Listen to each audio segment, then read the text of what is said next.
তো ভিউয়ার্স, আজকে আমি যে বিষয়ের ভিডিওর উপর রিঅ্যাকশন দিতে যাচ্ছি সে বিষয়টা ভাবতে গেলে আসলে আমার খুবই খারাপ লাগে।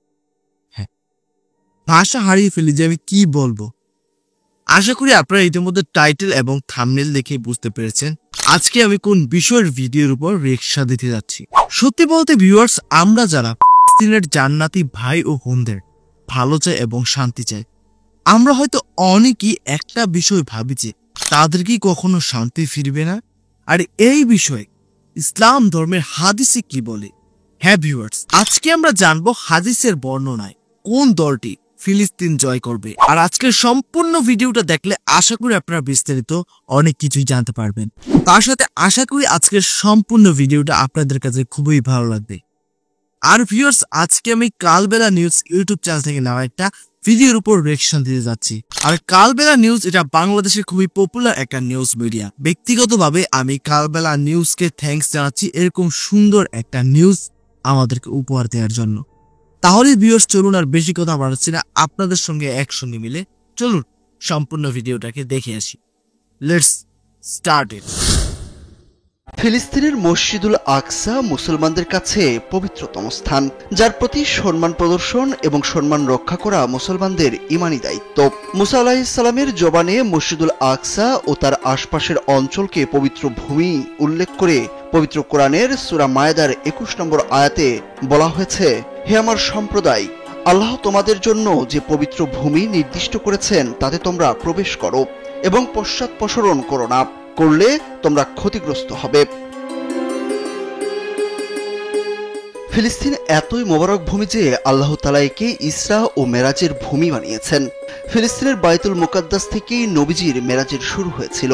সূরা বনী ইসরাইলের ১ নম্বর আয়াতে আল্লাহ তাআলা বলেন, পবিত্র ও মহিমাময় তিনি, যিনি তার বান্দাকে রাতে ভ্রমণ করিয়েছেন আল মসজিদুল হারাম থেকে মসজিদুল আকসা পর্যন্ত, যার পরিবেশ আমি করেছিলাম বরকতময়, তাকে আমার নিদর্শন দেখানোর জন্য। তিনি সর্বশ্রোতা, সর্বদ্রষ্টা।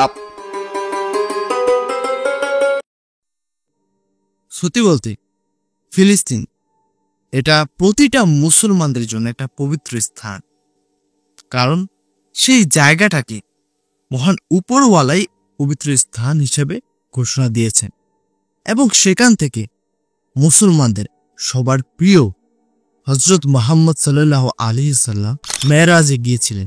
হ্যাঁ, এটা সম্পর্কে আশা করি যারা মুসলমান রয়েছেন একদম ভালোভাবে জানেন।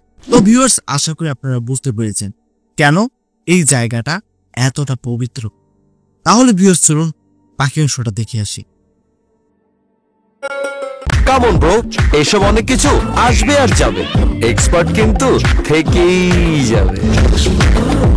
সত্যের পক্ষে বিজয়ীদের ভূমি হবে ফিলিস্তিন। বাইতুল মুকাদ্দাস তথা ফিলিস্তিনকে মহানবী হযরত মুহাম্মদ সাল্লাল্লাহু আলাইহি সাল্লাম বিজয়ীদের ভূমি হিসেবে উল্লেখ করেছেন। অর্থাৎ ইহুদিদের নির্যাতন ও হত্যা একদিন শেষ হবে। মুসলমানদের একটি দল তাদের সঙ্গে যুদ্ধ করবে এবং বিজয়ী হবে।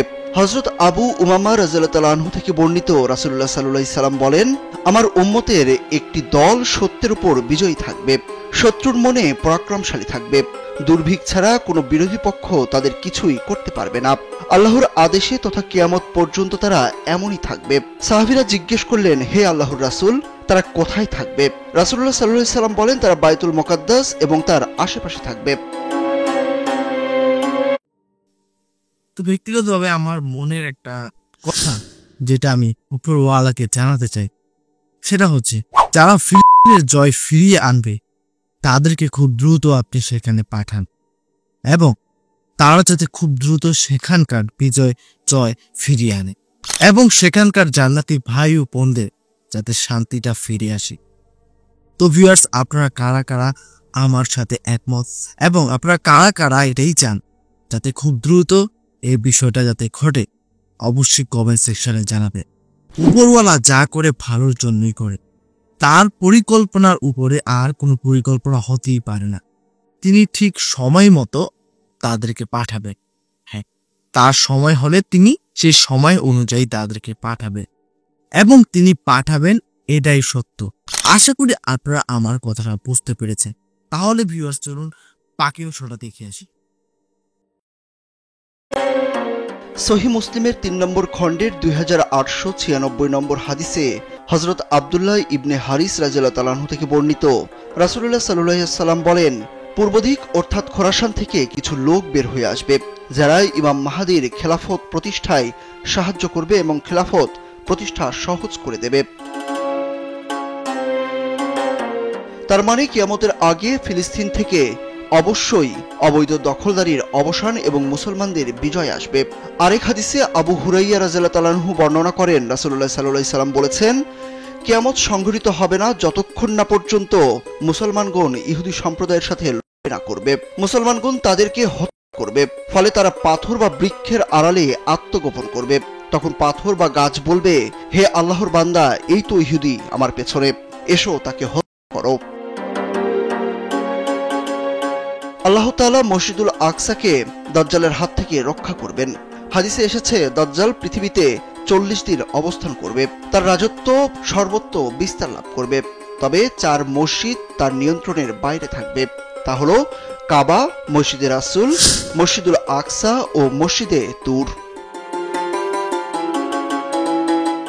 সুরজ আহমেদ, কালবেলা।